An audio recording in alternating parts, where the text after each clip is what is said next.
સ્વાગત છે આપનું વીટીવી ન્યૂઝમાં મહામંથનની સાથે હું છું રાધા। મહામંથનમાં આજે આપણને દરેકને સ્પર્શતા એક મુદ્દા વિશે વાત કરવી છે। આપણે જ્યાં રહી રહ્યા છીએ અથવા તો જે તે કામથી કોઈ પણ કચેરીઓમાં જઈ રહ્યા છે, આપણા જીવની ગેરંટી શું? એક સવાલ આજે આપ સૌને પૂછવો છે કે ઘરની બહાર કોઈ કામ કરવા માટે નીકળો છો, કોઈ એક કામ લઈને ઘરની બહાર નીકળીએ છીએ એટલે કદાચ એવું માનીને આપણે ઘરની બહાર નીકળીએ કે ઘરે પાછા ફરીશું કે કેમ? આ એક સવાલ આજના સમયમાં થવો ખૂબ વધારે આવશ્યક દેખાઈ રહ્યો છે, કારણ કે આપણી આસપાસ જે પરિસ્થિતિ છે એ પરિસ્થિતિના કારણે। મહામંથનમાં થોડા દિવસો પહેલા લાંચિયા અધિકારી વિશે વાત કરી હતી। એમનું પદ કેટલું ગરિમામય પદ હતું, એની નીચે કદાચ 18 થી 20 જેટલી કચેરીઓ આવતી હતી। ગાંધીનગરના એ સાહેબ કે જેઓ 5 લાખની લાંચ લેતા ઝડપાયા હતા। 2 કરોડથી વધારેની મિલકત ગાંધીનગરમાં અને સુરતમાં બંને જગ્યા પરના એમના ઘર, ત્યાં તપાસ હાથ ધરવામાં આવી। સોના ચાંદીનો ઢગલો એમના ઘરેથી, સાથે કેટલાય રોકડા રૂપિયા પણ મળી આવ્યા હતા। એટલે આ એક ભ્રષ્ટાચારી સાહેબની વાત તે દિવસે કરી હતી। હવે આજે સ્થિતિ શું છે રાજ્યભરમાં, એના વિશે વાત કરવી છે। આજના મહામંથનમાં એ મુદ્દા પર, એ વિષય પર વાત કરવી છે કે ગુજરાતમાં રાજકોટની ટીઆરપી અગ્નિકાંડ હોય કે પછી સુરતનો તક્ષશિલા અગ્નિકાંડ, અને નાની નાની તો કેટલીય એવી આગની ઘટનાઓ જેમાં એક બે લોકોના જીવ હોમાતા રહ્યા છે, લોકો ભડથું થયા છે। પરંતુ જો આટલી મોટી ઘટના પછી પણ આ અધિકારીઓ શીખ ન લેતા હોય, પછી પણ ખિસ્સાઓ ગરમ કરવાનું કામ કરતા હોય, તો પછી ઓલી એક બે જે ઘટનાઓ સામે આવે એમાંથી તો નથી લાગતું કે એ કદાચ એને ગણકારે ખરી, એને જોવે ખરી એ વાતને। દિલ્હીની એ વાત, 22 થી વધારે લોકો જીવતા ભડથું થઈ ગયા। રસોઈયાની એ બેદરકારી, આખી એ હોટલની વાત, એટલે આ સળગવા પાછળની ઉનાળાની આ વાત છે। કેટલાય એ આગના કિસ્સાઓ આપણા સૌ કોઈની સામે આવ્યા છે। ત્યારે ફાયર સેફટીને લઈને સુવિધા શું છે? રાજકોટનો અગ્નિકાંડ, સુરતની એ વાત, ત્યારબાદ હાઈકોર્ટે કહ્યું હતું કે આ આખો જે સિનારીઓ ઉભો કરવામાં આવ્યો છે, આખું માનવ સર્જિત આખું કાંડ કરવામાં આવ્યું છે અને તંત્રને આડે હાથ લીધું હતું। તંત્ર પર લાલઘૂમ હાઈકોર્ટ થઈ હતી, પરંતુ ગમે તેટલી ફટકાર પછી તંત્ર કેવી સ્થિતિમાં છે, કેવી હાલતમાં છે, એના વિશે આજના મહામંથનમાં વાત કરવી છે। વીટીવી ન્યૂઝ, અમારી ન્યૂઝ ચેનલે આજે અલગ અલગ જગ્યા પર જઈ અને રિયાલિટી ચેક કર્યું। એ જેતપુર હોય, એ વડોદરા હોય, અલગ અલગ જગ્યા પરની સ્થિતિ શું છે, ભાવનગરની સ્થિતિ શું છે, એ અમે ચેક કર્યું અને અમારા કેમેરામાં આજે જે દ્રશ્યો સામે આવ્યા છે એ દ્રશ્યો બહુ ચોંકાવનારા છે। સામાન્ય વેરો અથવા તો તમારી પાસે, તમે નિયમોનું પાલન નથી કરતા તો તમારી પાસેથી જે પૈસા ઉઘરાવે છે, જે દંડના મારફતે, એ જ વ્યક્તિ, એ જ કચેરી અથવા તો કોઈ હોસ્પિટલની વાત હોય, ત્યાં ફાયર સેફટીને લઈને તમારો જીવ જો જોખમાય તો એને લઈને, એ સેફટીને લઈને કેવી સુવિધા છે, એ દ્રશ્યો આજે અમારા કેમેરામાં કેદ થયા છે। એના વિશે આજે વાત કરવી છે। સવારના પોરમાં કોઈ વ્યક્તિ પોતાના ઘરની બહાર પગ મૂકે ત્યારે એની કોઈ ગેરંટી નથી કે સાંજ સુધીમાં એ હેમખેમ ઘરે પાછો ફરશે કે કેમ, કે પછી સિસ્ટમની કોઈ બેદરકારીનો ભોગ બની જશે। આપણે સૌ ટેક્સ ભરીએ છીએ, સુરક્ષા અને સુવિધા માટે એ ટેક્સના બદલામાં આપણને આ વસ્તુઓ મળે છે કે તમારી સુરક્ષા છે, આ સુવિધાઓ છે। માત્ર કાગળ પરના કાયદા, કચેરીઓમાં ફાઇલો ઘસાય છે પણ કામ નથી થતા। ક્યાંક કોઈક મોટી ઘટના બને ત્યારે કુંભકર્ણ જેવી વહીવટી સિસ્ટમ એ 2 ઘડી આંખ ખોલે છે અને પછી જૈસે છે। દેશ ડિજિટલ થઈ ગયો, દુનિયા ચાંદ પર પહોંચી ગઈ હોવાની વાતો બહુ થાય છે, પણ સરકારી બાબુઓની માનસિકતા હજુ ત્યાં ને ત્યાં જ રહી ગઈ છે। એક સામાન્ય નાગરિક માટે કાયદો દંડો બને છે, પણ એ જ કાયદો વગદારો માટે રબર જેવો ફ્લેક્સિબલ થઈ જાય છે। ટૂંકમાં કહીએ તો વહીવટના નામે ચાલતી અંધેર નગરી જેવા તંત્રમાં જનતા નસીબના જોરે શ્વાસ લઈ રહી છે। જ્યારે કોઈ બિલ્ડિંગનું ખાતમુહૂર્ત થાય ત્યારે એવું લાગે કે જાણે સ્વર્ગ ધરતી પર ઉતરી આવ્યું છે। એ કાચની મોટી મોટી બારીઓ, એ લિફ્ટ, એ ચમચમાતી આખી ઇમારત જોઈને સામાન્ય માણસ આમ રાજી થઈ જાય। પણ ચમકતી ઇમારતો પાછળ એવો ખેલ ખેલાય છે જેની કિંમત નિર્દોષ લોકોએ પોતાના જીવ આપીને ચૂકવવી પડે છે। વાત એમ છે, આપણા ફાયર અને એની સાથે જોડાયેલા બીજા સરકારી વિભાગોમાં બેઠેલા અમુક ભ્રષ્ટ અધિકારીઓ માટે લોકોની જિંદગી એ સાવ સસ્તો સોદો બની ગઈ છે. આ સાહેબો એસી ચેમ્બરમાં બેઠા બેઠા ટેબલ નીચેથી આવતી નોટોના બંડલ ગણી આંખો બંધ કરી લાયસન્સ અને એનઓસી પર સહીઓ કરી દે છે. એમને સ્થળ પર જવાની સુદ્ધા ત્યાં તસ્દી નથી લેતા. પાઇપોમાં પાણી આવે છે કે નહીં કશું જ જોવું નથી. બસ કાગળ પર બધું જ ઓકે થઈ જાય, ગજવું ગરમ થઈ જાય એટલે વાર્તા પૂરી. પણ આ પાપનો ઘડો ભરાય ત્યારે અગ્નિકાંડ થાય છે. સ્કૂલ, હોસ્પિટલ, ગેમિંગ ઝોન અને જોતજોતામાં આ બધી વસ્તુ સ્મશાન બની જાય છે અને માસૂમ લોકો એ આગમાં હોમાઈ જાય છે. જ્યારે કોઈ બહુ મોટો અકસ્માત થાય, નિર્દોષ અને માસૂમ બાળકોના જીવ જાય ત્યારે આખી સિસ્ટમ 2 થી 4 દિવસ પૂરતી બહુ જાગી જાય છે. તપાસના એવા નાટકો થશે, 2-4 નોટિસો ફાટે, સીલ મારવાની એ ધમાલ ચાલે. પણ જેવી મીડિયાની હેડલાઇન્સ બદલાય એટલે તરત જ પાછું જૈસે થે. સવાલ એ છે કે કોઈના ઘરનો ચિરાગ ઓલવાઈ જાય, કોઈનો આખો પરિવાર રાખ થઈ જાય, એના વળતરમાં થોડા લાખો રૂપિયા આપી દેવાથી શું એ જીવ પાછા આવવાના છે? હૃદય દ્રવી ઉઠે એવી ઘટનાઓ પછી અસલી ખેલ તો કોર્ટ કચેરીમાં શરૂ થાય છે. કાયદાની ગૂંચવણો, એનો ફાયદો ઉઠાવી, મોટા વકીલો રોકી આ જ લાંચિયા અધિકારીઓ થોડા સમય પછી આરામથી જામીન પર છૂટી જાય અને પાછા ફરવા પણ લાગે છે. જેમના ઘર ઉજળી ગયા છે, જેમના બાળકો જતા રહ્યા છે, જેમના પરિવારનું કોઈ વ્યક્તિ ગયું છે, એ વ્યક્તિ તો કાયમ માટે રડતા રહી જાય છે. પણ સિસ્ટમના ગુનેગારો ખુલ્લેઆમ ફરે છે. આનાથી મોટી કરુણતા બીજી કોઈ ન હોઈ શકે. થોડા દિવસ પહેલા અમદાવાદના વ્યસ્ત આશ્રમ રોડ પર આવેલા દેવાનંદ મેગા મોલની હોટેલ ટ્રેઝર ડાઇનમાં આગ લાગતા દોડધામ મચી હતી. ફાયર બ્રિગેડની 8 ગાડીઓ ઘટના સ્થળે પહોંચી આગ ઓલવી હતી.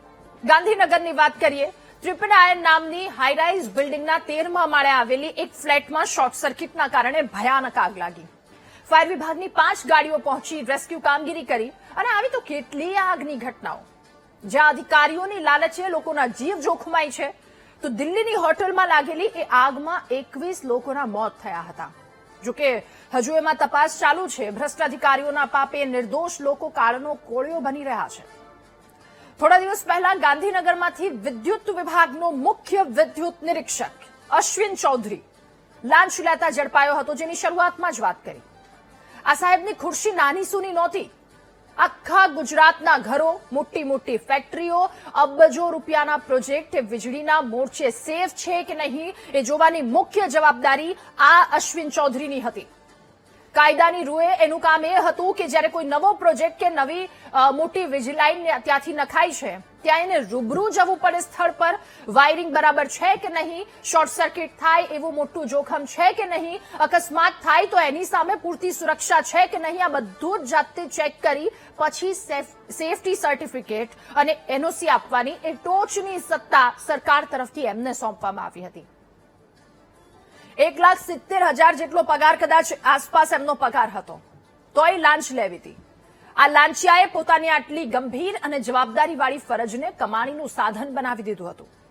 કંપનીઓ કે મોટી મોટી ઇમારતોમાં ગમે તેવા સસ્તા કે જોખમી વાયરો વાપરે તો શું, સાહેબને તો એસી ઓફિસમાં બેઠા બેઠા લાંચ લેવાની એ મલાઈ મળવી જોઈએ. સ્થળ પર તપાસ કરવાની તકલીફ લીધા વગર જ માત્ર એક જ દિવસમાં ફાઇલો ફટાફટ મંજૂર કરી દેતો હતો. અઠવાડિયામાં 100 ફાઇલ એણે મંજૂર કરી હતી, કોઈ પણ સ્થળની મુલાકાત લીધા વિના. જે હોદ્દા પર બેસી વીજળીના કારણે થતા એ મોટા અગ્નિકાંડ અને હોનારતો રોકવાની એની ફરજ હતી, એ હોદ્દાનો ઉપયોગ એને માત્ર રૂપિયાના કોથળા ભરવા માટે કર્યો હતો. આ પાપમાં માત્ર સરકારી બાબુઓ જ એટલા ભાગીદાર નથી. અસલી ખેલાડી તો સામેનો પક્ષ છે. મોટા બિલ્ડરો, મોલના માલિકો, સંસ્થા ચલાવનારા લોકો. સાચું કહીએ તો ભ્રષ્ટ અધિકારી જો લાંચિયા છે તો બિલ્ડરો પણ એનાથી કમ નથી, માલિકો પણ એનાથી કમ નથી. જ્યારે લાલચ અને લાંચ આ બંને એક થાય ને ત્યારે જ આવા ભયાનક અગ્નિકાંડનો જન્મ થાય છે. આ બિલ્ડરોને કરોડોના પ્રોજેક્ટ ખડા કરવામાં, આલિશાન કાચની દિવાલો ચણવામાં અને બુકિંગના કરોડો રૂપિયા ખિસ્સા ભરવામાં જ રસ હોય છે. પણ જ્યારે વાત ગ્રાહકોના સુરક્ષાની આવે ત્યારે ફાયર સેફટીના સાધનો પાછળ થતો એ થોડો ખર્ચ એમને બહુ મોટો વેડફાટ લાગે છે. એમને ખબર હોય છે કે બિલ્ડિંગમાં ફાયર એક્ઝિટ નથી, વાયરિંગ લો ક્વોલિટીનું કરવામાં આવ્યું છે, ગેમિંગ ઝોન કે પછી હોસ્પિટલ એમાં મોતનો સામાન ગોઠવાયેલો છે. છતાંય શોર્ટકટ અપનાવી રૂબરૂ ચેકિંગ ન કરવું પડે એટલે વગદારો સામેથી રૂપિયાની થેલી લઈને બાબુઓના ઘર સુધી દોડી જાય છે. પોતાના અંગત સ્વાર્થ અને નફા માટે હજારો લોકો એના જીવ જોખમમાં મૂકતા બિલ્ડરો ક્યાં દૂધે ધોયેલા હોઈ શકે? એટલે બે પક્ષની વાત કરીએ, બંને પક્ષના પાસા છે. આપણા રાજ્યમાં ફાયર સેફટીની અસલી સ્થિતિ શું છે? આ સવાલ અને આ અંગે વીટીવી ન્યૂઝે એક રિયાલિટી ચેક કર્યું તો મોરબી મહાનગરપાલિકા અને જેતપુર નગરપાલિકામાં ફાયર સેફટીના ધાંધિયા જોવા મળ્યા, જે સત્તાધીશો નાગરિકો અને ખાનગી પ્રોપર્ટીવાળાને નિયમો ભણાવી અને દંડ ફટકારે છે, એમને ત્યાં જ ફાયર સેફટીની કોઈ સુવિધા નથી. મોરબી અને જેતપુરનું તંત્ર રાજકોટનું ટીઆરપી ગેમ ઝોન જેવી કાળજુ કંપાવનારી દુર્ઘટના પછી પણ કુંભકર્ણની નિંદ્રામાં સૂતું છે. ત્યારે સવાલ થાય કે સરકારી બાબુઓ માટે જનતાના જીવની કિંમત એ થોડા લાખો રૂપિયા માટેની જ છે? પૈસા મળી જાય એટલે અધિકારીઓની જવાબદારી પૂરી થઈ ગઈ.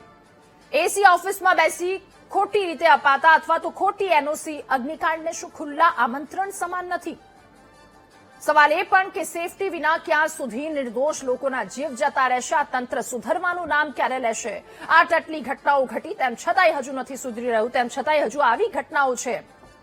આજ તમામ સવાલો પર કરીશું આજનું મહામંથન.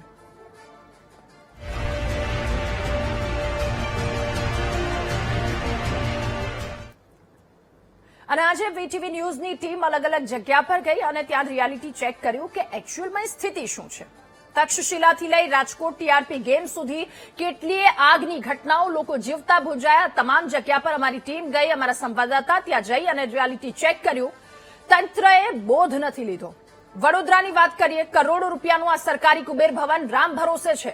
3 વર્ષ પહેલા લટકાવેલી ફાયરની બોટલો આજે રમકડાની સમાન છે. પ્રેશર નથી અને સૌથી મોટી મજાક તો એ છે કે મામલતદાર સાહેબ આ ખસ્તા હાલતથી જાણીતા જ નહોતા. એમણે પછી કાગળ માર્ગ મકાન વિભાગને કાગળ લખ્યો, પત્ર લખ્યો. જૂનાગઢની વાત કરીએ, હોસ્પિટલની ભયાનક વાસ્તવિકતા. દર્દીઓ સાજા થવા માટે આવે છે, ત્યાં આગની સામે રક્ષણ આપતા હોઝ પાઇપના બોક્સ ખાલીખમ જોવા મળ્યા. નિયમો માત્ર કાગળ પર છે. જો શોર્ટ સર્કિટ અથવા તો એવી ભયાનક સ્થિતિ આવે તો દર્દીને બચાવશે કોણ? જૂનાગઢની આ ઘટના, દ્રશ્યને લઈને સવાલ. વાત નવસારીની, મહાનગરપાલિકાની મુખ્ય કચેરીમાંથી નીકળી રહેલો બેદરકારીનો ધુમાડો એ ચિંતા ઉપજાવનારો છે. સામાન્ય નાગરિકોને નિયમોના પાઠ ભણાવતું વહીવટી તંત્ર, જેની શું હાલત છે એ પણ આપ ટીવી સ્ક્રીન પર જોઈ રહ્યા છો. હવે વાત કાપડ અને કેમિકલ હબ જેતપુરની કરીએ. ત્યાં પણ આ જ પ્રકારની સ્થિતિ. કરોડોના ખર્ચે 5 હાઈટેક ફાયર ફાઇટર તેમણે વસાવી તો લીધા, બુલેટ પણ છે, પરંતુ એ તમામની વચ્ચે ત્યાંની સ્થિતિ શું છે એ આપ ટીવી સ્ક્રીન પર જોઈ રહ્યા છો. અને મોરબીની પણ એ જ પ્રકારની હાલત, ભાવનગરની પણ એ જ. પરંતુ આ તમામની વચ્ચે ભાવનગર કે જ્યાંની એક સ્થિતિ છે એ ખૂબ કાબિલેદાદ છે. ત્યાં તમામ વસ્તુ જે કાગળ પર છે એ જ વસ્તુ ગ્રાઉન્ડ પર પણ જોવા મળ્યું. એ તમામ વસ્તુ ગ્રાઉન્ડ પર જોવા મળી. એટલે ભાવનગરની એક સ્થિતિ સારી છે. આ 6 દ્રશ્યો બતાવ્યા એ તમામમાં.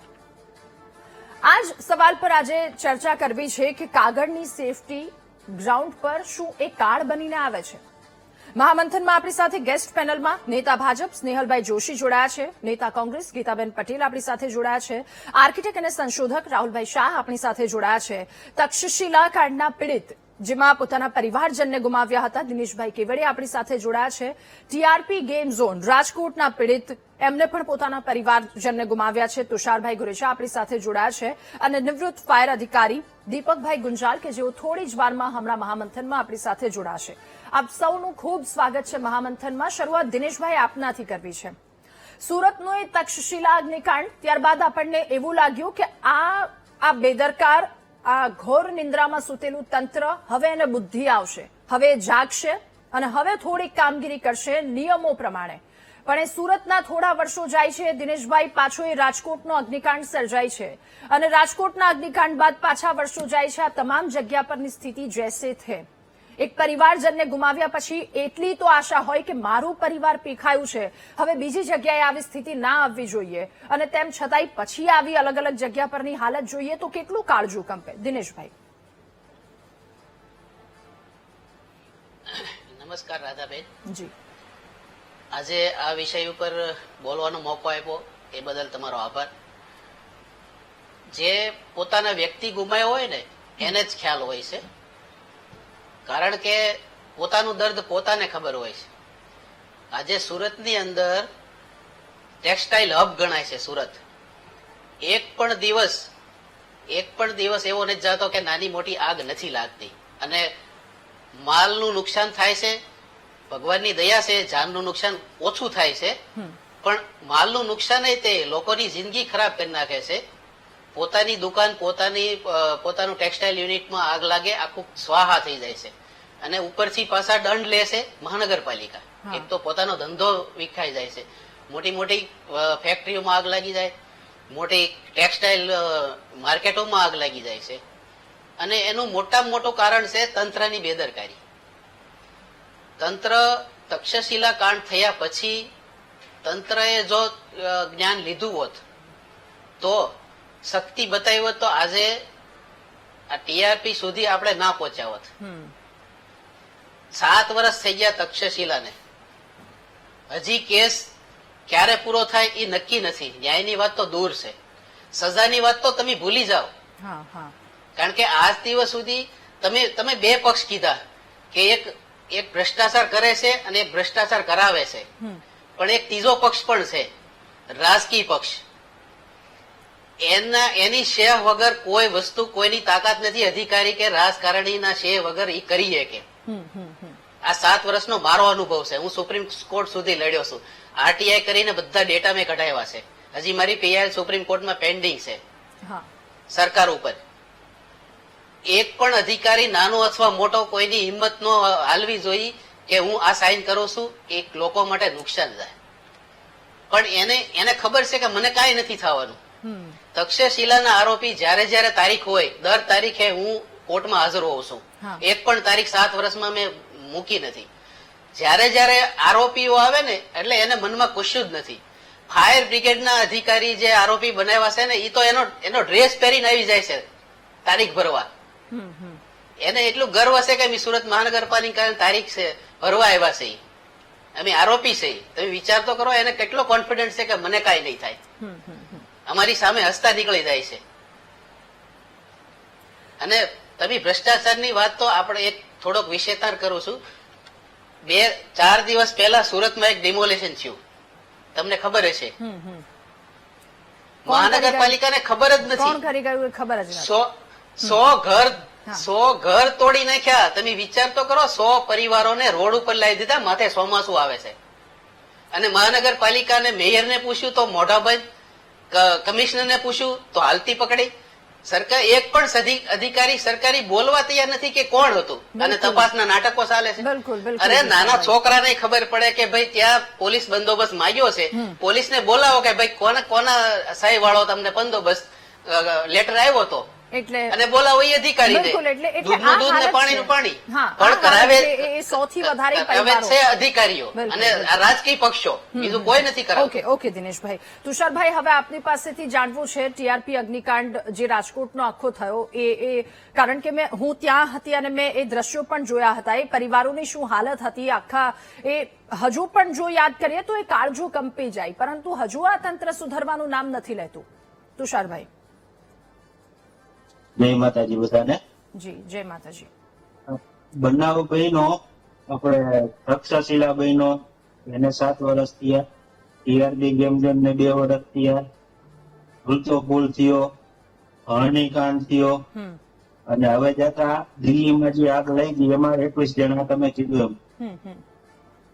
આ લોકોનો ભ્રષ્ટાચાર એટલો વધી ગયો છે ને કે કઈ ફેર જ નથી પડતો કે આ લોકો કઈ રાખશે, તમે આ વસ્તુ કઈ રાખો, આપણને પૈસા મળવા જોઈએ, ફરી માણા ભલે મળતું રહેતું. કારણ કે ટીઆરપી ગેમઝોનમાં 30 પરિવાર ભેગા થયા હતા, બરોબર. ન્યાયની માંગણી માટે અમે એટલી વાર રોડ ઉપર ઉતર્યા, કોઈ વસ્તુની કાંઈ જાતનો સપોર્ટ નહીં. અમે અમારી રીતે લડત લડી રહ્યા છીએ. આ લોકો એમ કે તમે લડત લડો, અમારી પાસે પૈસા, અમે અમારી રીતે સમજો. આમાં કઈ ફેર પડવાનો નથી. હજી હમણાં રાજકોટમાં 1 મહિના પહેલા પાછું ગેમઝોનમાં આપણે કીધું બીજા નોટિસો આપી દઈએ એટલે અમારું કામ પૂરું, તમારે જે કરવું એ કરો. તમને નોટિસ આપી એટલે નકરો ભ્રષ્ટાચાર સિવાય કોઈ વસ્તુની વાત નથી અત્યારે. માણસના જીવની કોઈ કિંમત નથી અને આગ લાગતી રહી છે આમ એક બાદ એક. એટલે એ જ વસ્તુ ચિંતાજનક છે. રાહુલભાઈ, હવે આપની પાસેથી જાણવું સમજવું છે, આ બિલ્ડિંગની જો વાત કરીએ, સરકારી કચેરી, હોસ્પિટલની વાત હોય, જૂનાગઢની અલગ અલગ જગ્યા પરની જ્યાં હાલત હોય છે, બનતી વખતે કાગળ પર જે આયોજન થાય છે અને ગ્રાઉન્ડ પર જ્યારે એ વસ્તુ આવે છે, બની જાય છે, તો એમાં આટલું બધું ડિફરન્સ, આટલું બધું અંતર કેમ હોય છે? આટલી બધી બેદરકારી, શું માણસના જીવની કિંમત આટલી છે? અને આ જે બધી અલગ અલગ જગ્યા પરની ઘટનાઓ આપે જોઈ, ત્યાંની સ્થિતિ જોઈ, એના પર આપનું શું કહેવું છે? એકચ્યુઅલી હું આર્કિટેક્ટ છું અને ફાયરનું ટેકનોલોજીનું મેં સોલ્યુશન એ કાઢ્યું છે આ ફાયર્સ બધીનું. એટલે પહેલા તો મારે એ બધાને એ જણાવવું છે કે જ્યારે આપણને એક્ઝેક્ટ નોલેજ ના હોય ને એટલે આપણને અંધારામાં બધું બહુ કન્ફ્યુઝન હોય. સેમ વે ફાયરની અત્યારની પરિસ્થિતિ એવી છે કે બિલ્ડિંગો બને છે, તો ઇન્ડિયાની અંદર જેટલા બિલ્ડિંગો બને છે ને બધા નોન ફ્લેમેબલ નોન કમ્બસ્ટિબલ પ્રોડક્ટના બને, જેવી રીતે કે ઈંટ છે, આરસીસી છે. તો બિલ્ડિંગો નોર્મલ કેસમાં જ્યાર સુધી એસીપી કે એવું બધું ના લગાડ્યું હોય તો એ સળગતા નથી, બરાબર. પણ જે બિલ્ડર સોંપી દે, ધારો કે બિલ્ડરે તમને ઘર બનાવીને સોંપી દીધું તો એ બેર નેકેડ છે, 4 દિવાલની વચ્ચે નીચે ફ્લોરિંગ છે, ઉપર ધાબુ છે, નથિંગ ઇઝ કમ્બસ્ટિબલ, બરાબર છે, કઈ સળગી ના શકે. ત્યાં ધારો કે શોર્ટ સર્કિટ એકવાર થઈ જાય ને તો કોઈ માણસ મરી ના શકે. માણસ મરે છે ક્યાં? જ્યારે આગમાં કમ્બસ્ટિબલ મટીરિયલ માણસ પોતે એના ઘરમાં સોફો ખરીદીને મૂકે છે, પોતે જયારે કબાટ મૂકે છે, પોતે જયારે પડદા લટકાવે છે, પોતે જયારે પેનલિંગ કરે છે સ્ટુડિયોમાં, હોમ થિયેટરમાં, આ બધી જગ્યાએ વાયરિંગ ખૂબ જ વધારે કરે છે, એર કન્ડિશનિંગ નાખે છે. આ બધી વસ્તુઓ જે દિવાલની વચ્ચે છે, જેમાં માણસ પણ છે અને એની વસ્તુઓ પણ છે, એ સળગે છે. એટલે મુદ્દો આખા ઇન્ડિયામાં અત્યારે મોટામાં મોટો પ્રોબ્લેમ એ છે કે બ્લેમ ગેમ ચાલે છે, પણ હકીકતમાં આખો મુદ્દો ટોટલી સાયન્સથી ટોટલી વિપરીત છે. નહીં સર, હું એમ પૂછી રહી છું, આ તો તમે ઘરની વાત કરી, ઘરની વાસ્તવિકતા, રિયાલિટી બતાવી, પરંતુ જો સરકારી હોસ્પિટલની વાત હોય અથવા તો કચેરીની વાત હોય તો ત્યાં જવાબદારી કોની બને છે? સાહેબ બેન, ત્યાં પણ હોસ્પિટલમાં પણ બળે છે શું ને એ તમે જરા વિચારો કે બેડમાં જે ફોમ, પ્લાસ્ટિક, ડનલોપ એ બળે છે, ફોલ્સ સિલિંગની અંદરનું જે મટીરિયલ વાપરેલું એ બળે છે. બળે છે શું ને એના ઉપર તમે ધ્યાન રાખશો ને તો બધા જ પ્રોબ્લેમનું તમને ત્યાં સોલ્યુશન મળી શકે. અત્યારે કેવું થાય છે કે હોસ્પિટલ હોય કે ટીઆરપી હોય કે તક્ષશિલા હોય, તમે ચેક કરો, જસ્ટ ચેક કરો વેધર તમે ખરેખર તમારા ફેમિલીમાંથી કોઈને ગુમાયા હોય કે તમે એક સુરતના સિટીઝન હો કે ગુજરાતના સિટીઝન હોય. રોજે રોજ આપણે ન્યૂઝ સાંભળીએ છીએ, વેધર દિલ્હીનું હોય કે ગમે તે હોય, લોકો કૂદે છે કેમ? તો કે ભાઈ ધુમાડાથી, બરાબર, અને ધુમાડો ગરમ છે, બરાબર છે, દેખાતું નથી અને રસ્તો મળતો નથી નીકળવાનો, અને એક્ઝિટનો પ્રોબ્લેમ બધા બહાનું કાઢે છે. આખા વર્લ્ડમાં તમે ગમે તેટલા સિટીઝમાં ફરો, જૂના બધી જગ્યાએ એક દરવાજો જ હોય છે ઘરમાં એન્ટર થવાનો. એવું નથી હોતું કે બધી જગ્યાએ 4 દરવાજા હોય છે. એટલે એક્ઝિટનો પ્રોબ્લેમ નથી, બળે છે શું એનો પ્રોબ્લેમ છે. અને બળે છે પ્લાસ્ટિક, રબર, સિન્થેટિક મટીરિયલ્સ, જે તમને બહુ જ ઓછો સમય આપે છે નીકળવાનો. જે જૂના જમાનામાં ઓરિજિનલ લાકડાનું ફર્નિચર હતું એને ત્યાં તમને 30 મિનિટ જે વસ્તુને લાગતી હતી, આજે એ 3 મિનિટ જ આપે છે. 3 મિનિટમાં ધુમાડો પણ થઈ ગયો, તમને દેખાતું પણ નથી, અને એના કારણે લઈને લોકો ફસાય છે, પછી પેનિક થાય છે, અને પછી આ બધું એનાલિસિસ થાય છે. પછી આવે છે કે ભાઈ આને રિશ્વત લીધી હશે કે આને એક જ એક્ઝિટ આપ્યું છે કે એનઓસી કોણે આપી, એ બધી વસ્તુ પછીની છે. જૂનામાં જૂનું 100 વર્ષ જૂનું, 400 વર્ષ જૂનું ને 800 વર્ષ જૂના મકાનમાં પણ લોકો આજની તારીખમાં રહે છે. આજે નવો કાયદો થઈ જાય ડઝ નોટ મીન કે લોકો 100 વર્ષ જૂનું ઘર તોડી દેશે ને નીકળી જશે. સમજવાની એ જરૂર છે કે આપણે જે સાધનો લાઈફસ્ટાઈલના જે વસાયા છે એ લાઈફસ્ટાઈલના સાધનોને તમે એકવાર ગાર્ડનમાં જઈને કે બહાર જઈને બાળો અને જુઓ કે એ લાકડા કરતા 10 ગણું વધારે ફાસ્ટ. એટલે પહેલી જે મુખ્ય વાત છે આપે જણાવી, પરંતુ બીજી બધી જ્યાં બેદરકારી છે એ તો છે સર, એ તો ત્યાં કોઈ બાંધછોડ નથી થતી. અશ્વિન ચૌધરી છે એ લાંચ લેતા ઝડપાયો હતો સર. બેન હા, એ વાત જો એ કરપ્શન થી આગ નથી લાગતી.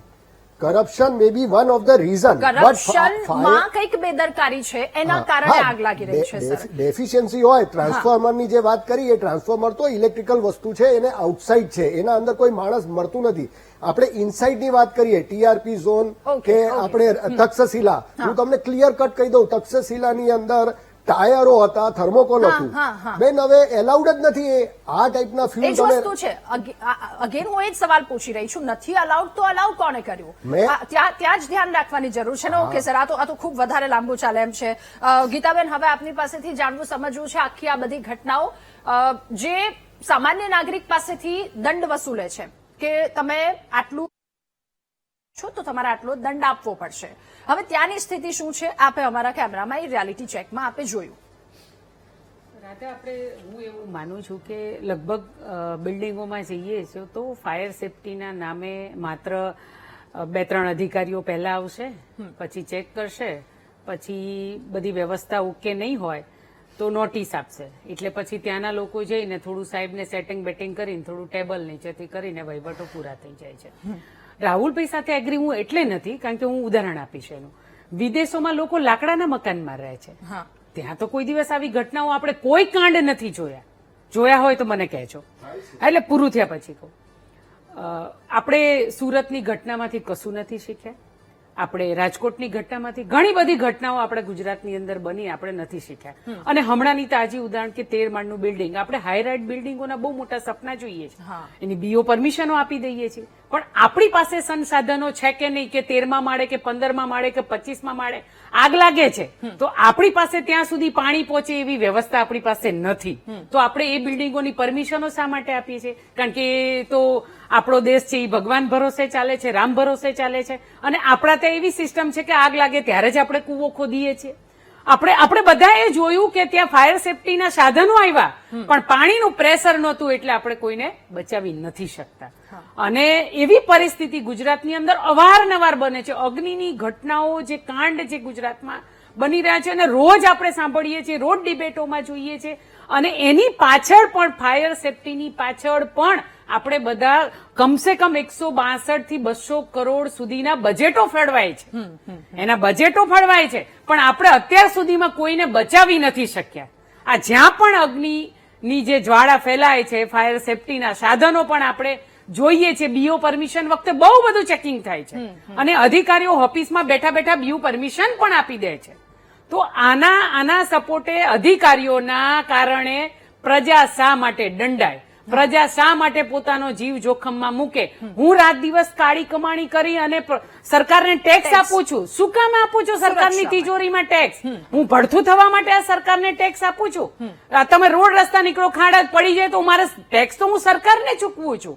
તો સરકાર મને કોઈ સેફટી નથી આપતી ને આવા લાંચિયા અધિકારીઓ જયારે ગુજરાતની અંદર હોય, અને આની સાથે સાથે મને દિનેશભાઈએ વાત કીધી, એમની સાથે હું 100% સહમત છું કે એમને કીધું કે આની સાથે સાથે સરકારનો વાંક છે, અધિકારીઓની તાકાત નથી કે એકલા પૈસા લઈ શકે.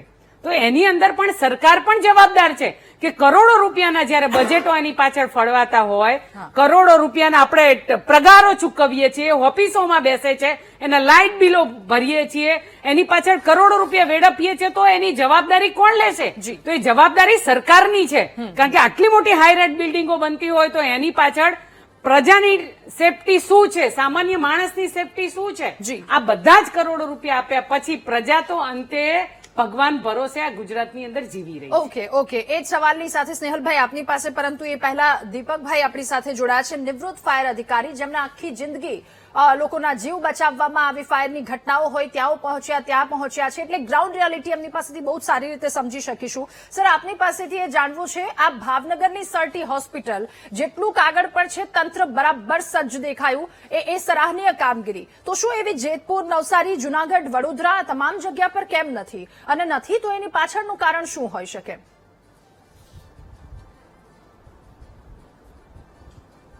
છેલ્લા ઘણા વર્ષોથી આપ જોઈ શકો છો કે સરકારે ફાયર સર્વિસને ડેવલપ કરવા માટે અથાગ પ્રયત્નો કર્યા છે, સારી એવી ગ્રાન્ટ આપી છે, સારા એવા અદ્યતન સાધનો આપ્યા છે, અને છેક ગામડાઓ સુધી પણ ફાયર સર્વિસની સેવાઓ મળી શકે એવું આયોજન કર્યું છે.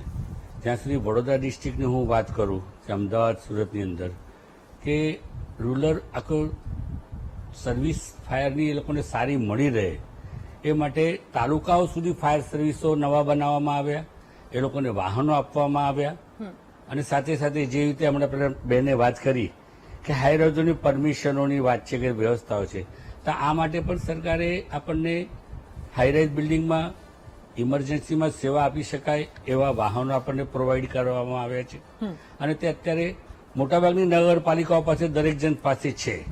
સમયે એનો યોગ્ય ઉપયોગ થવો એ એક જુદી વાત છે, પણ સરકાર તરફથી પગલાં પણ લેવા છે. 2013થી જે એક્ટ બનાવવામાં આવ્યો હતો, ત્યાર પછી 2023થી એને પોર્ટલ સાથે ફાયર એનઓસી દરેકને મળી રહે એ માટે ઓનલાઈન એની વ્યવસ્થા કરવામાં આવી છે.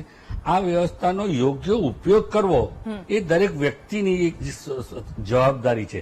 દરેકે પોતાની જવાબદારી થઈ જાય છે.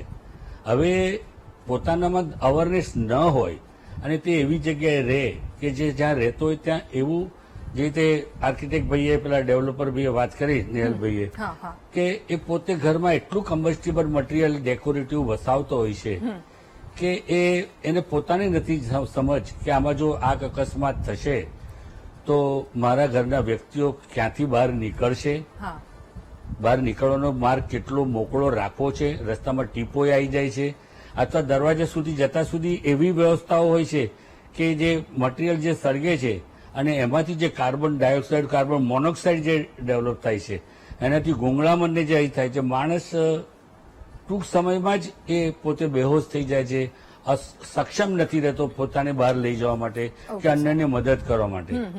તો એ પોતાની જવાબદારી દરેક વ્યક્તિએ સમજવી જોઈએ કે આપણે રહીએ છીએ ત્યાં આગળ વ્યવસ્થાઓ કેવી છે અને માર્ગદર્શન શું છે. લાખ રૂપિયાનો મોબાઈલ રાખે છે, 50,000નો મોબાઈલ રાખે છે, પણ ફાયર એક્સટિંગ્વિશર ઘરમાં કોલોનીમાં કોઈને ત્યાં બનાવ બને તો એ સરકાર પર ને ફાયર બ્રિગેડ પર આપણે વિશ્વાસ રાખવાનો. એ આવશે અને ઓલવશે. નાગરિકે દરેકે પોતાની જવાબદારી સમજવી જોઈએ ને દરેકે જાણવું પણ જોઈએ. એટલે એ ઘરની વાત થઈ, પણ જો ટીઆરપી ગેમ ઝોનની વાત હોય કે પછી આવી દિલ્હી જેવી ઘટનાની વાત હોય તો ત્યાં તો પછી થોડીક આશા રાખીને બેસે છે લોકો. સ્નેહલભાઈ, હવે બધા જ પેનલિસ્ટે વાતચીત કરી, આપણે તમામને સાંભળ્યા. નવા ફાયર એનઓસી લેવી પડે, વેલિડિટી 3 વર્ષની હોય, એ ચેકિંગ કરાવવું પડે અમુક સમયગાળા દરમિયાન. હવે જો સરાહનીય કામગીરી થઈ રહી છે એને સરાહીએ છીએ. ભાવનગરની એસઆરટી હોસ્પિટલ તંત્ર સજ્જ હતું, કાગળ પર હતું, એટલું ગ્રાઉન્ડ રિયાલિટી પર એ તમામ વસ્તુ દેખાય છે. પરંતુ જેતપુરની વાત કરીએ, અત્યાધુનિક સાધનો છે જેતપુરમાં, પણ એ ચલાવનાર વ્યક્તિ નથી, એટલો સ્ટાફ નથી. એટલે ત્યાં જો કંઈ થશે તો એની જનતાનું કોણ? નવસારી, જુનાગઢ, વડોદરા અલગ અલગ જગ્યા પરની આ સ્થિતિ છે. ક્યાંક ચોક્કસ સાધનો નથી તો ક્યાંક પછી લોકો નથી. આ પ્રકારની સ્થિતિ છે. અને બીજી વાત કરીએ તો સામાન્ય વસ્તુ માટે લોકોને દંડતી એ મહાનગરપાલિકા હવે એમની પાસેથી તો કંઈક આશા રાખે ને, ત્યાં કામ કરાવવા માટે જાય છે. જે નિયમો સામાન્ય માણસને લાગુ પડે છે એ નિયમો આ લોકોને કેમ લાગુ નથી પડતા? અને આ સ્થિતિ પર આપનું શું કહેવું છે, સ્નેહલભાઈ?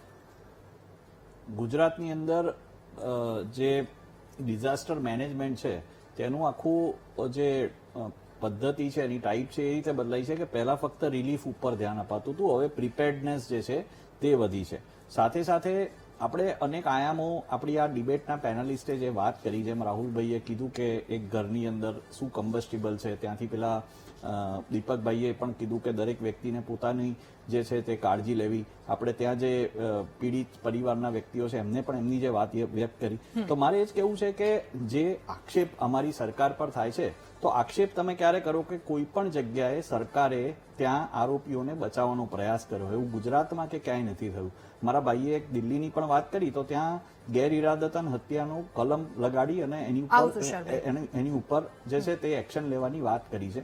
એટલે આ જે ઘટના છે એની અંદર ક્યાંય પણ સરકારને કોઈ જગ્યાએ કોઈને બચાવવાનો કે એવી કોઈ વાત નથી.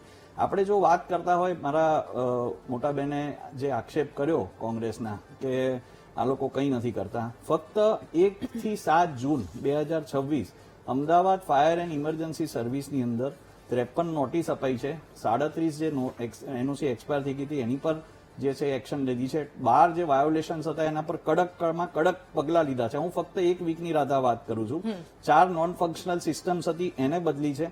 19 ફાયર સ્ટેશનને વધારે દુરુસ્ત કર્યા છે અને વોલેન્ટિયર્સ પણ એની અંદર એડ થયા છે. અને આ જ અરસામાં ગરમી છે, આપણે સૌ જાણીએ છીએ કે એર કન્ડિશન ને ગરમીની સમયમાં થાય તો લગભગ 2000 જેટલી જે છે એ એટેન્ડ થઈ છે.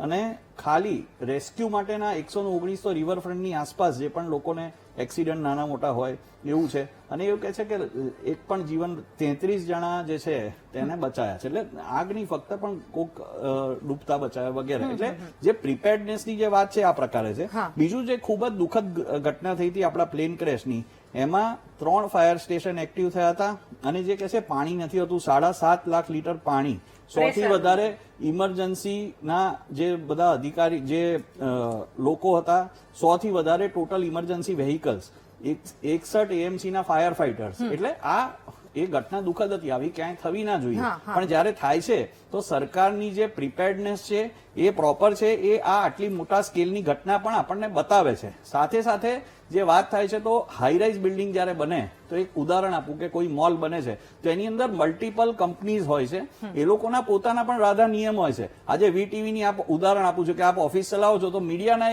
એક નિયમ હોય કે મીડિયા હાઉસમાં આટલી વસ્તુ હોવી જોઈએ વગેરે વગેરે. જો ના હોય તો મીડિયા હાઉસ પોતે જ એમ તમારા જે પ્રમોટર્સ એ લોકો પોતે જ વાંધો ઉઠાવે કે ભાઈ આપણે આ વસ્તુ ચાલુ કરો પછી જ આપણે સ્વિચ ચાલુ કરીશું, રાઈટ?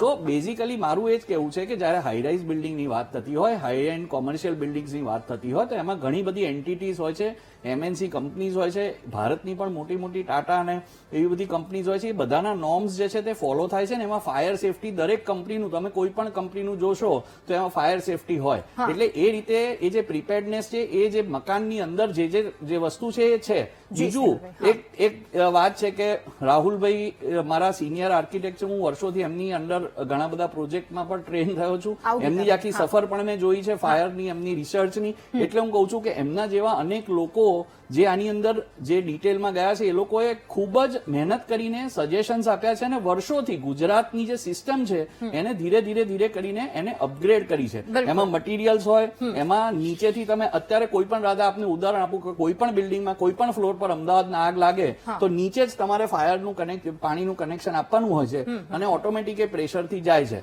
અને જો ના થાય તો એક વીકના જ મેં તમને આંકડા બતાવ્યા, એટલે આ જ બતાવે છે કે આપણું જે તંત્ર છે તે કેટલું સજ્જ છે કે આ પ્રકારની કોઈ દુર્ઘટના ના થાય. તે છતાંય છેલ્લી હું વાત કહી દઈશ કે નાગરિક તરીકે હું, તમે અને આપણે બધા બી પ્રિપેર્ડ રહીએ, અને આપણે પ્રયાસ કરીએ કે આપણે જ્યાં છે એ પ્રિમાઇસીસ સેફ રહે. ઓકે, એ તો પહેલી વાત છે, એ તો પાયાની વાત છે. અને રાહુલભાઈ જેવા ઘણા બધા લોકો આવે એ લોકોની રક્ષા કરવા માટે, એ તો જ સરાહનીય છે. પણ મારે બીજા પક્ષે પણ આપને સવાલ પૂછવો છે. આપણે કહ્યું કે એનઓસી આપવામાં આવે છે, પણ એનઓસી આપવામાં કેવી રીતે આવે છે?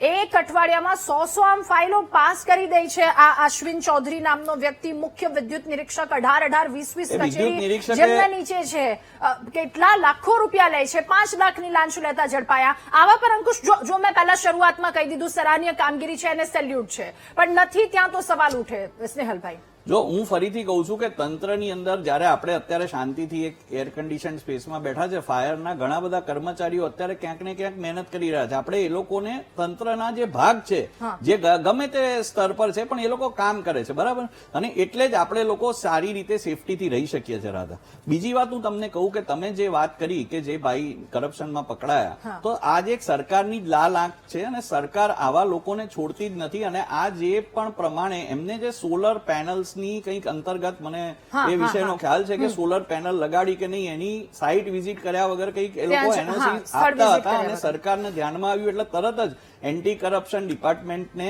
આ કીધું. હવે આ જે ઘટના એટલે થઈ કે આ ક્યારેક દુર્ઘટના બને એની રાહ નથી જોઈ, અને ચોક્કસપણે બીજા અધિકારીઓએ તરત જ જે એનઓસી આપી છે એની ફરીથી તપાસ કરી છે. એટલે સરકાર જયારે લોકોના જાનમાલની વાત આવે તો ચોક્કસપણે ખૂબ જ જવાબદારીથી વર્તે છે, અને આગામી સમયમાં વર્તતી બી રહેશે. એટલે મને ચિંતા એટલા માટે થાય કે ઓલો મનસુખ સાગઠિયા 70,000 રૂપિયા લેતો તો ત્યાર પછીનો પાછો એક અશ્વિન નામનો વ્યક્તિ પણ આવ્યો છે. હું તુકારે કહું છું કારણ કે લોકોના જીવની સાથે રમત રમે છે. ગીતાબેન, આપની વાત. મેં સ્નેહલભાઈને પહેલા જ કીધું કે હજુ એક વીક નથી થયું, 3 દિવસ જ થયા છે. એ 13 માળની બિલ્ડિંગમાં આપણી પાસે પાણીનું પ્રેશર 13 માળ સુધી પહોંચી ન શકે એવા આપણી પાસે સંસાધનો નથી. એટલે હું તમને ચોખવટ કરી દઉં અને વીટીવી ના માધ્યમથી કરી દઉં. બીજી વાત, હું મારી વાત પૂરી કરું. બીજી વાત, તમે વીટીવી સ્ટુડિયોની વાત કરી, એ તો મારી પર્સનલ જવાબદારી છે, પણ અધિકારીએ શું ચેક કર્યું? જયારે વીટીવી ની અંદર પરમિશનો આપવામાં આવી હશે તો ગુજરાત રાજ્યના અધિકારીઓની, ફાયર સેફટીના અધિકારીઓની જવાબદારી તો હશે કે જે નોર્મ્સ છે એનો ત્યાં ઉપયોગ થયો છે કે નહીં. એવી કેટલી બિલ્ડિંગો છે, હોસ્પિટલ છે, તો એની અંદર કોઈ પર્સનલ માણસની કે મારી કે તમારી કોઈની જવાબદારી નથી આવતી. હું એડમિટ થઉં તો ત્યાં ચેક નથી કરતી હા. કે મારી સેફટીનું ત્યાં શું છે. તો એ જવાબદારી કોની છે? જે આપણે અધિકારીઓને લાખ 2 લાખ 5 લાખ સુધીનો પગાર ચૂકવીએ છીએ એમની જવાબદારી છે બિલકુલ. કે હોસ્પિટલની અંદર સુવિધાઓ શું આપવામાં અને આવે એક છે. વાત ક્લિયર કરી દઈએ, પ્રામાણિક અધિકારીઓ પર બિલકુલ સવાલ નથી, આવા અધિકારીઓ પર સવાલ છે. સ્નેહલભાઈ આપની વાત ખૂબ ટૂંકમાં મારે બેનને કેવું છે કે હું ને રાહુલભાઈ પેનલ પર 2 આર્કિટેક્ટ છે. અમે આશરે 15, 20, 25, 50 જેટલા પણ બિલ્ડિંગ્સ બનાવીએ છીએ બેન. તો દરેક બિલ્ડિંગમાં તો તમારા પણ નોલેજ માટે કહું છું કે ભવિષ્યમાં તમને ધ્યાનમાં હું કહું છું રહે કે તમને, તમે- સાચી એક વાત છે, મિનિટ, મારા બેનને ધ્યાનમાં જ છે, સાંભળી- મારી મારા વાત સાંભળી લો, ધ્યાનમાં જ છે. બેન, તમે હું વાત તમને એમ સાંભળી લો, કહું મેં છું, તમારી વાત પણ એ શાંતિથી ચાલુ સાંભળી. કન્ડિશનમાં બેન, તો હોવા એક મિનિટ, જોઈએ, એક મિનિટ, સ્નેહલભાઈ. એક મિનિટ બેન. નહીં, નહીં, એ દરેકે ચાલ- દરેક- તમે- અરે તમે- બેન, હું તમે એવું મારી કહું છું, વાત આજથી સાંભળો, 10 તમારી ના, આદત- મારી વાત તમે સાંભળો આદત તમે. બદલો. આજથી આ 10 લોકોના વર્ષ પહેલાના દાદા આ રીતે એમને આજથી interrupt 10 કરવા વર્ષ દેવાના હોય તો પહેલાના મને બિલ્ડિંગોમાં interrupt પણ આ કરી. સુવિધાઓ મેં- છે. ના, મારી જાણ માટે નહીં, મને જાણ ના, જ ના, છે, તમારી પણ એ જાણ સારું. કાર્યરત છે કે ફરીથી, નહીં એ કોણ ચેક બેન, તમારી કરશે? જાણ સારું જ્યાં એ સુધી કાર્યરત દાદા છે કે નહીં એ જવાબદારી મોટર, કોની એની છે? સ્પેશિયલ મોટર હોય છે, એનો હું એ સ્પેશિયલ કહું પ્રેશર છું, પંપ હોય પણ છે. હું તમને એ જ જ્યાં કહેવા માંગુ સુધી છું ઓકે running કે એના condition ઉપર ના ઘાસ હોય, ઉગી જાય ત્યાં છે. સુધી અરે બેન તમે એના પર ઘાસ અરે ઉગી બેન, આ જાય બૂમ બરાડા ના છે, એની પાડો. જવાબદારી કોની છે? અરે ભાઈ પ્રેશર પંપ અંદર હું ટાંકીની તમને અંદર હોય, એ જ બેન, કહેવા ઘાસ ક્યાંથી માંગુ ઉગે? છું. થોડું તમે મને એમ રાહુલ કહો છો કે ગાંધી જેવી તમારી વાતો ના કરો, જાણમાં નહીં શાંતિથી હોય, સાંભળો. મારા જાણમાં છે, તમે મને રાહુલ ખબર ગાંધી જેવી વાતો છે, ના પણ કરો, જ્યારે ટાંકીની આવી અંદર ઘાસ કેરમાં ના મારે ઉગે. આગ લાગે છે ત્યારે બેન, બધી વાત સુવિધાઓ સાંભળો. ક્યાં જાય છે? પ્રેશર પંપ ટાંકીની અંદર હોય બેન, ત્યાંથી હું ઘાસ તમને ઉગે? એ જ કહું તમે છું, કેમ આવી પણ બધી ત્યાં શેખ તો ચલ્લી જેવી વાતો ત્યારે કરો છો? લાઈનો- શાંતિથી સાંભળો. નહીં, પહેલા નહીં, સાંભળો બેન. સ્નેહલભાઈ, તમે સાવ તમે ખોટી મારી વાત વાત કરો. સાંભળો.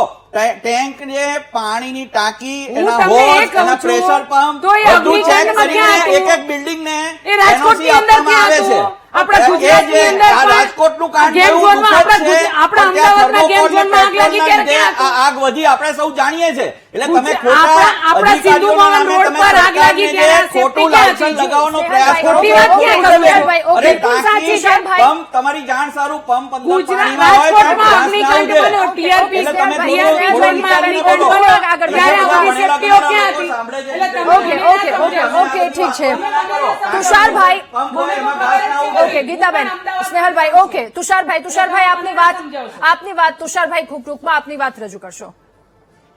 વાતમાં એવી છે કે ટીઆરબી ગેમ ઝોનમાં આગ લાગી ને એમાં ચાર્જશીટ ફાઇલ થઈ હતી ને એમાં મુદ્દામાં ત્યાંનો જે એક પરિવાર હતો ને એને અહીંયા નજરે જોયેલું હતું કે પેટ્રોલ ડીઝલ ના કેરલ ભરેલા હા, હા, હા. એફઆઈઆર માં લખેલું છે ચાર્જશીટમાં કે કેમિકલ હતા એમ બરોબર એ વસ્તુની જાણ કરી અને ભાઈ કહે છે કે ઘરમાં આગ લાગે તો ઘરમાં આગ લાગે ને તો ઘરનો ધણી જવાબદાર હોય પણ જાહેરમાં જયારે આગ લાગે ને કે ત્યાં જાહેર બધા માણસો જતા હોય ત્યાં તો સરકારની જવાબદારી આવે ઓકે, ઓકે, ઘરમાં સરકારને કહેવાનું આવે કે ભાઈ ઘરમાં આગ લાગી સરકાર અમને આ વસ્તુ કરો ન્યાય અપાવો ઓકે. જાહેરમાં લાગે 30 માણસ ભરી જાય ને ત્યારે અમારે જાહેરમાં કેવું પડે સરકાર ઉપર અને ભૂપેન્દ્ર સાહેબ ને રૂબરૂપ મળીને અમે 14 મુદ્દા કીધા હતા એમાં સુપ્રીમ કોર્ટમાં વકીલની માંગણી કરી છે 2 વર્ષથી હજી સુધી વકીલ જવાબ નથી મળ્યો.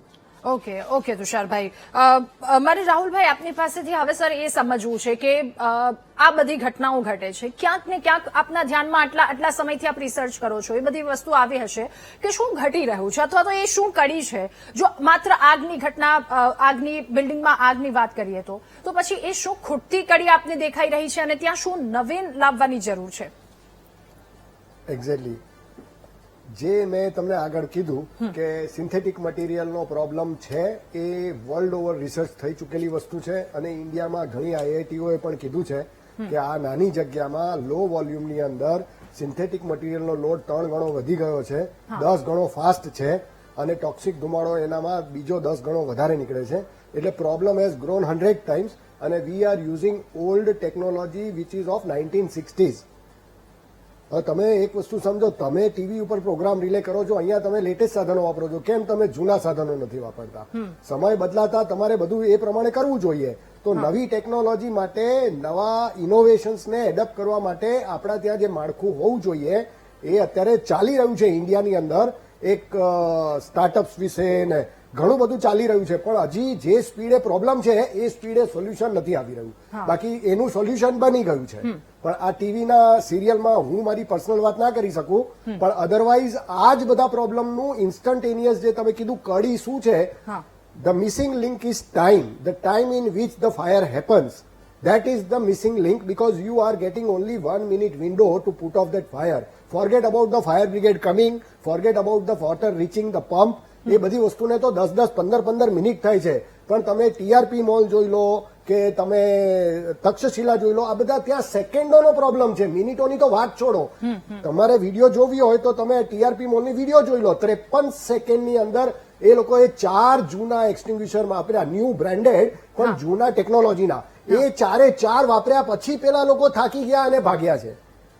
એટલે કહેવાનો મતલબ એમ છે કે there is a missing link and the missing link is the shortfall of the technology, જે આ નવા મટીરિયલો ઉપર કામ ઓછું કરે છે કાં તો નથી કરતું. એ વસ્તુને અપગ્રેડ કરવા માટે હું સતત પ્રયત્નશીલ છું. છેલ્લા 9 વર્ષથી મારું ચાલે છે અને ગવર્મેન્ટને પણ મેં લખ્યું છે, મને ઘણો બધો સક્સેસ મળ્યું છે, પણ હજી એટલું નથી મળ્યું જેટલી આ આગ ફાસ્ટ ભાગે છે. ઓકે, આશા છે સર લોકો માટે અને આવી રીતે જનતા માટે આપ સતત આવી રીતે કામ કરતા રહ્યા. એ સરાહનીય કામ પણ છે અને જે આપના કામ બાકી છે જલ્દી પૂરા થાય, કારણ કે એમાં જ લોકોની સલામતી છે, જ સેફટી છે. કાગળ પર સેફટી અને ગ્રાઉન્ડ રિયાલિટી શું છે, આ મુદ્દા પર ચર્ચા કરી રહ્યા છે. ફાયર એનઓસીને લઈને અલગ અલગ જગ્યા પર શું સ્થિતિ છે. ફરી એકવાર દીપક સર આપની પાસેથી જાણવું સમજવું છે કે આ બધી જ જગ્યા પરની આ સ્થિતિ છે, ગ્રાઉન્ડ રિયાલિટી અને આમાં શું ઘટી રહ્યું છે, કારણ કે આપણે તો ઘણા બધા વર્ષો આમાં કાઢ્યા છે. શું હવે કામ કરવાની જરૂર છે, કારણ કે અગાઉ રાહુલ સરે કહ્યું કે જે રીતની સ્થિતિ છે આમાં આટલો બદલાવ લાવવાની જરૂર છે. આપના મતે શું બદલાવની જરૂર? અવાજ બંધ ઓકે સર, અવાજ આવી રહ્યો છે? ઓકે, ફરી એકવાર એમની પાસે જઈશું. દિનેશભાઈ આપની પાસેથી જાણવું છે કે જે ઘટના ઘટી અને ત્યારબાદ ઘણી આશા હોય કે આ બધી વસ્તુ ચેન્જ થાય અથવા તો આમાં કંઈક સુધારો આવે અને એ પ્રામાણિક સુધારો આવે. શું આપની વાત, શું માંગ અને હવે શું થવું જોઈએ? બેન, તક્ષશિલા પછી અમને એક વિશ્વાસ હતો કે આવડો મોટો બનાવ બન્યા પછી તંત્ર સુધરશે, પણ બિલકુલ 1% પણ સુધારો આવ્યો નથી. અને પ્લસ જે બનાવ બન્યા પછીના જે આફ્ટર શોક હોય ને એ ખાલી મહિનો હોય છે. જેમ કે ડોમમાં આગ લાગી હતી તક્ષશિલામાં, તો આખા સુરતની અંદર તમામના ડોમના નોટિસો આપી દીધી અને ઉતરાઈ દીધા. 15 દિવસની અંદર પાછા ઇનાઈ ડોમ પાછા પૈસા લઈ અને પાછા ચડાઈ દીધા. એટલે મતલબમાં પૈસા સિવાય કોઈ બિઝનેસ જ નથી આ લોકો. સુરત મહાનગરપાલિકાએ તો ફાયર એનઓસી ની દુકાન ખોલી છે. કારણ કે તમે એકવાર ફાયર એનઓસી લગાવે પહેલી વાર ત્યારે ચેક કરવા આવે છે, પછી જયારે રિન્યુ કરવાનો સમય આવે તો કોઈ પણ જાતનું કોઈ ચેકિંગ હોતું નથી. તમે એક ફોન ઉપર પૈસા ટ્રાન્સફર કરી દો, અધિકારીને ખવડાવી દો એટલે તરત તમને એનઓસી તમને આપી દેશે, ફોન ઉપર જ આપી દેશે. તમે વિચાર કરો એટલી બધી બેદરકારી ચાલે છે સુરત જેવા શહેરમાં. જી, એટલે આજ સ્થિતિ છે. ભ્રષ્ટાચાર છે, કોઈ બીજું કોઈ કારણ જ નથી. આપણે આપણી સેફટી રાખવી જોઈએ, ઘરમાં આપણે રાખી, પણ પેલા ભાઈ કીધું એમ બહાર તો કોણ કરે? બિલકુલ, બહાર તો જવાબદારી બને છે ને. ટેક્સ શેનો ભરોસ તમે ટેક્સ શેનો ભરો? સરકાર તો સરકારનું કામ શું છે? ઓકે, મહાનગરપાલિકા 10,000 કરોડની મહાનગરપાલિકા છે સુરત. શું કામ છે એનું? વાત છેલ્લે પ્રામાણિકતા પર આવીને દિનેશભાઈ ઉભી રહી જાય છે. એ પ્રામાણિકતા પર આવીને ઉભી રહી જાય છે. તુષારભાઈ, હવે એક નાગરિક તરીકે આપની શું માંગ? ખૂબ ટૂંકમાં આપની રજૂઆત, તુષારભાઈ. સરકારે જે આમાં નોકર છે ને, જે નોકરિયાત, એની ઈમાનદારીથી નોકરી કરે ને આવા બનાવ ન બને. મેઇન વસ્તુ એ જ્યાં પૈસાની વાત આવી જાય છે ને, તકલીફ ત્યાં પડે છે. ઓકે, પહેલેથી છેલ્લે લગી ભ્રષ્ટાચાર. બિલકુલ. એટલે એ ચેઇન તૂટવાની પણ આવશ્યકતા છે, કારણ કે જો એક ઊંચા લેવલ પરના અધિકારી પકડાય તો પછી નીચેથી ઉપર સુધી એ વસ્તુ હોય એ પણ આપણે સૌ કોઈએ માનવું પડે. દીપક સર, મારો અવાજ આવી રહ્યો છે આપ સુધી? ઓકે સર, અંતિમ પ્રતિક્રિયા આ મુદ્દા પર આપની. બરાબર કે છે કે ઈમાનદારી હોવી જોઈએ અને પ્રમાણિકતાથી કામ કરે તો આવી ઘટનાઓ ન બને. સાચી છે. અને આ ભ્રષ્ટાચાર ન થાય એ માટે જ સરકારે નવું એવું આયોજન કર્યું છે કે ઓનલાઈન સિસ્ટમમાં જે 2023 પછી એ ઉપર આયોજન કરવામાં આવ્યું છે કે એનઓસી આપ્યા પછી રિન્યુઅલ માટે પણ એક એફઓસોની આખી ટીમ તૈયાર કરવામાં આવી છે. તે સ્થળ પર જાય છે, ફોટોગ્રાફી કરે છે, વિડીયોગ્રાફી કરે છે, તમામ નોંધ લેવામાં આવે છે અને એને ઓનલાઈન અપલોડ કરવામાં આવે છે. ત્યાર પછી એને ફાયર રિન્યુઅલ આપવામાં આવે છે. તો હા, કેટલીક બાબતોની અંદર એવું છે કે જીડીસીઆના નિયમ, લોકલ ઓથોરિટીના બાંધકામના નિયમ અને જે ફાયર સુરક્ષા ઇન્સ્ટોલેશન કરવામાં આવે છે તે એનબીસીના આધાર પર કરવામાં આવે છે. એમાં તે વખતે એનબીસીનો આધાર લેવામાં આવે છે. હવે આ કેટલાક અંદર લૂપ પોઈન્ટના કારણે કાં તો માણસ કીધું કે પ્રમાણિકતા ચૂકી જાય છે, મારી જરૂરિયાત બદલાય છે, તો હું બાંધકામના નિયમોનો કે અન્ય વસ્તુઓનો એવી રીતે અર્થઘટન કરીને પરવાનો મેળવું છું કે જે ક્યારેક અકસ્માતના ગંભીર અકસ્માતને આમંત્રણ આપે છે. ઇમ્પેક્ટના બહાના હેઠળ પાર્કિંગની જગ્યાઓ હેઠી લેવી, ક્રોસ વેન્ટિલેશનનું દબાણ કરી લેવું, ખુલ્લી જગ્યાઓનો ઉપયોગ કરી લેવો, એક્સટેન્શન મેળવી લેવું, આવા ઘણા બધા બનાવો બનતા હોય છે. પણ આ સામે પણ સરકારે ખૂબ આયોજન કર્યું છે.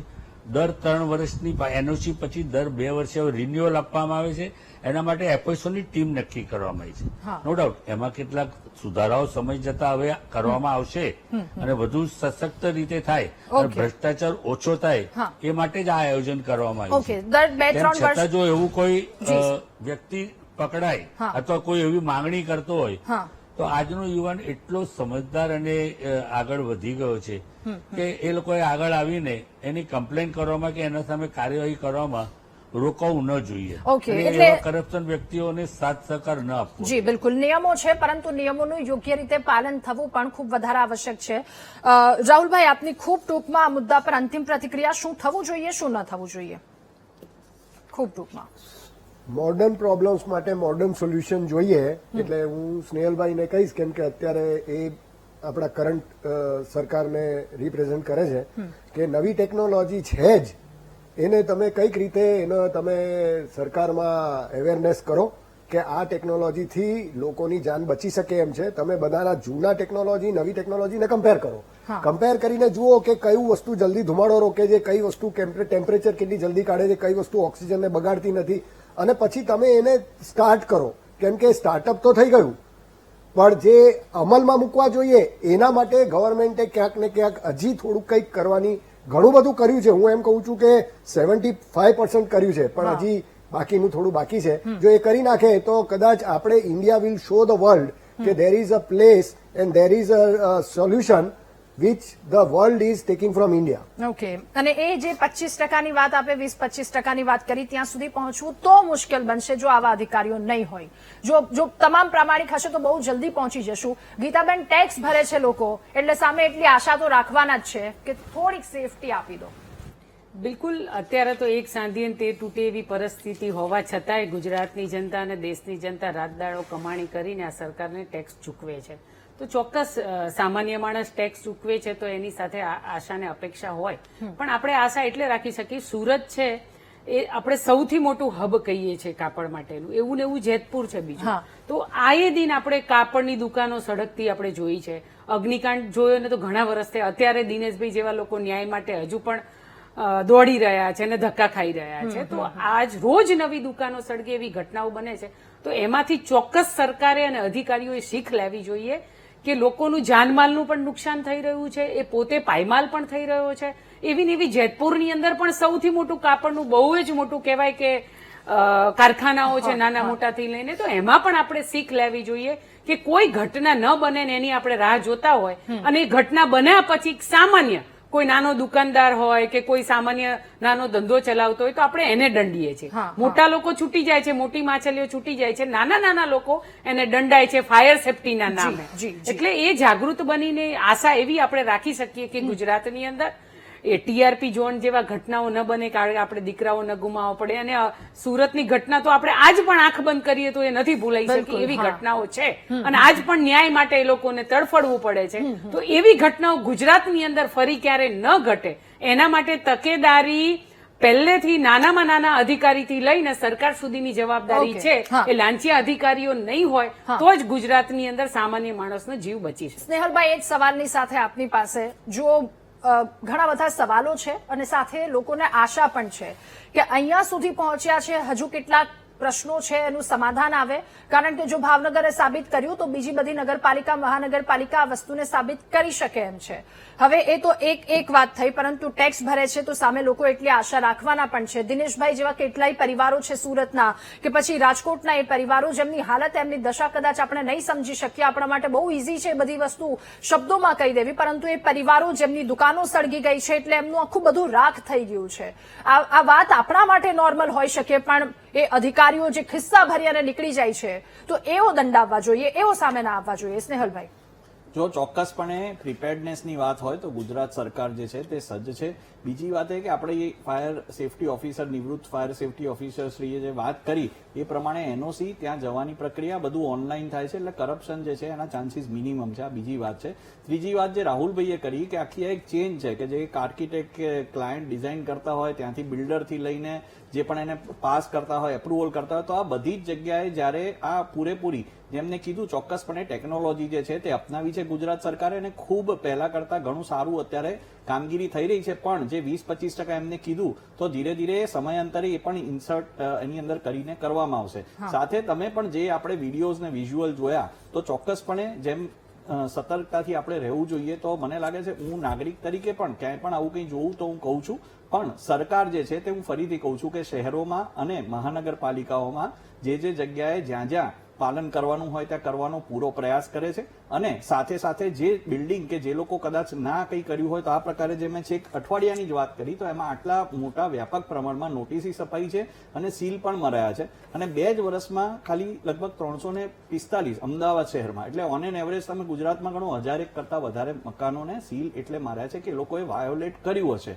એટલે હું માનું છું કે આ જે છે સરકાર ખૂબ જ સતર્ક છે, પ્રિપેર્ડ છે. પણ આપણે એ લોકોને ફાયરને બોલાવવાનો વારો ના આવે એવો પણ એક પ્રયાસ નાગરિક તરીકે કરીએ કે આપણા મકાનમાં, કોલોનીમાં, સોસાયટીમાં પણ આપણે પ્રિપેર્ડનેસ રાખીએ. પણ અંતિમ વાત મારે એ કહેવી છે કે ગુજરાત સરકાર અને આપણે સૌ ઈચ્છીએ છીએ કે ક્યારે કોઈ ડિઝાસ્ટર ના થાય, પણ જો ગોડ ફોરબિડન આવું કંઈ નાની મોટી ઘટના બને તો ચોક્કસપણે દરેક રીતે ટેકનોલોજી વાઇઝ, વ્યક્તિઓ વાઇઝ સુસજ્જ છે. અને આવા જે લોકો છે કે જે કરપ્ટ છે એને વીણી એમને કાઢવાની જવાબદારી ભૂપેન્દ્રભાઈ પટેલની સરકારની છે. અને અમે એ જ કામ કરતા રહીશું અને કરપ્ટ લોકોને આ રીતે સળિયાની પાછળ નાખતા રહીશું. ઓકે, આપ સૌનો ખૂબ આભાર મહામંથનમાં અમારી સાથે જોડાવા બદલ, આ મુદ્દા પર ચર્ચા કરવા બદલ. તો વાત એ સ્થાનિકોના જવાબદારીની હોય તો લોકો પોતાની જવાબદારી સારી રીતે સમજે છે, અથવા તો આ અત્યારે જેવી રીતે પેનલિસ્ટે કહ્યું, કદાચ હવે આગામી સમયમાં લોકો એ વાતને સમજશે. પરંતુ જ્યારે બીજી જગ્યા પર જાય છે અથવા તો જે એનઓસી આપે છે એમની જવાબદારી શું? એ અધિકારીઓની જવાબદારીને લઈને સવાલ છે. જો કે આવા ભ્રષ્ટ અધિકારીઓ હજુ આવશે તો આવા સવાલો હજુ પણ આગામી સમયમાં યથાવત રહેશે. અને અમારા રિયાલિટી ચેકમાં ભાવનગરે જેમ સાબિત કર્યું કે જો તમારી ઈચ્છા હશે, દાનત હશે તો બધી જ વ્યવસ્થા બહુ સારી રીતે થશે. તો ભાવનગર કરી શકે છે આવી વસ્તુ, અનેક નગરપાલિકાઓ પણ કરી શકે છે. લોકોના જીવની કિંમત બહુ અમૂલ્ય છે, અધિકારીઓ માટે નહીં હોય પરંતુ એ પરિવાર માટે છે.